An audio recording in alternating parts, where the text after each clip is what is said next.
तर गाईस मी आज घेऊन आली गावठी भाजी. तर तुम्हाला गावठी भाजी दाखवते काय आहे ती. पावसाच्या पाण्यापासून ती गावठी भाजी आलेली आहे. पावसाच्या पाण्यापासून ती गावठी भाजी आलेली आहे. बिना खताची आहे ती गावठी भाजी. ती खाल ना तुम्ही, खूप छान लागेल गावठी भाजी. आणि सोपी पद्धत आहे त्या गावठी भाजीची. तर तुम्हाला मी दाखवते गावठी भाजी काय आहे ती. आणि ती वर्षातनं एकदाच भेटते खायला. आणि ती खूप चांगली असते खाण्यासाठी, हेल्दी असते आणि खूप त्याच्यात प्रोटीन पण असतं. त्याच्यामुळे ती गावठी भाजी वर्षाने एकदा मी खातेच. आणि ही गावठी भाजी परत भेटत नाही आपल्याला. जेव्हा परत दुसरा वर्ष येतं ना पावसाचा, तेव्हा आपल्याला ही गावठी भाजी खायला भेटे. त्यावेळेला ही गावठी भाजी खायला भेटे. आणि ही गावठी भाजी खाल्ल्याने ना खूप चांगली असते आणि मस्त असते. टेस्ट एवढी भारी लागते ना त्या गावठी भाजीची, खूप टेस्ट भारी लागते. चला तुम्हाला दाखवते गावठी भाजी काय आहे ती. बिना खताची, पावसाच्या पाण्याची, बोलतात ना निसर्गाच्या सान्निध्यात राहणारी जी झाडं झुडपे आहेत, त्याच्यापासून आपल्याला फळं भेटतात खायला. तर हां, तीच फळं आज आपल्याला वर्षांना एकदा भेटतात खायला. आणि तीच फळं मी आज घेऊन आली आहे. ती भाजी मी आज घेऊन आली आहे. निसर्गाच्या सान्निध्यात राहणारा तो झाड, निसर्गाच्या साह्याने त्या उगवणारा फळ, तो आज मी खाणार आहे. आणि आज तुम्हाला तो मी दाखवणार आहे. चला, हा बघा, हा ती भाजी आणि हा तो फळ आहे. ह्याला काय बोलतात तुम्हाला माहिती आहे का? माहिती ह्याला काय बोलतात? कंटुळे. ह्याला कंटुळे बोलतात. ही कंटुळ्याची भाजी आहे. बघा किती छान अशी आहे ना, हिरवीगार मस्त. आणि हा पिवळा आहे. बघा किती मस्त छान असा आहे ना. बघा किती मोठी मोठी अशी भाजी आहे. कंटुळे ही पावसांना भेटते खायला आणि वर्षातना एकदाच भेटते खायला. बघा किती छान आहे ना. बघा मस्त आहे.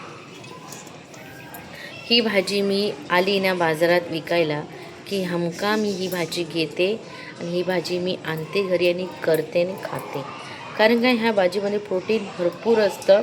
आणि ही भाजी वर्षातनं एकदाच भेटते आणि खूप छान असते. ही भाजी खायला मस्त असते, फार असते छान खायला.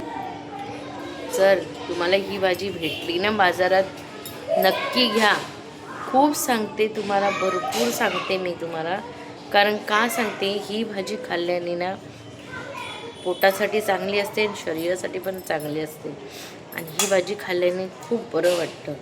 आणि ही भाजीची रेसिपी काय माहिती आहे तुम्हाला? कांदा, मिरची, हां, जशी आपण मेथीची भाजी, जशी आपण आपली पालकची भाजी, नाहीतर आपण माटाची भाजी, हिरवा माठ, लाल माठ, अशा भाज्या बनवतो ना आपण, तशीच ही भाजी बनवायची. का? ही भाजीची रेसिपी एकदम साधी सोपी आहे. आणि ही भाजी वाफेवर शिजणारी आहे. आणि ही भाजी लवकर शिजते. हिचा आतला बी काढायचा आणि आतला बी काढून टाकायचा तिचा.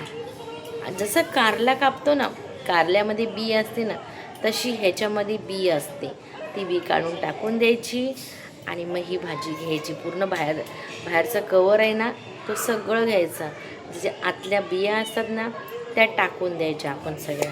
आणि ही भाजी खायला खूप मस्त लागते, खूप छान लागते. जर तुम्हाला हा व्हिडिओ आवडला असेल तर नक्कीच लाईक करा, शेअर करा, सबस्क्राईब करा. चॅनलला आपल्या लवकरात लवकर मोनोटाईज होऊ दे. आपल्या चॅनलला ग्रोथ होऊ दे. आपल्या चॅनलला लवकरात लवकर ट्रॉफी भेटू दे. हीच माझी इच्छा. आणि मी तुमच्याकडे एवढंच मागते, कारण का आपल्या चॅनल लवकरात लवकर ग्रोथ होऊ दे. चॅनलला लवकर लवकर सबस्क्राईब होऊ दे. आणि लवकर लवकर आपल्याकडे ट्रॉफी येऊ दे. तर चला, व्हिडिओ लाईक करा, शेअर करा, सबस्क्राईब करा. बाय.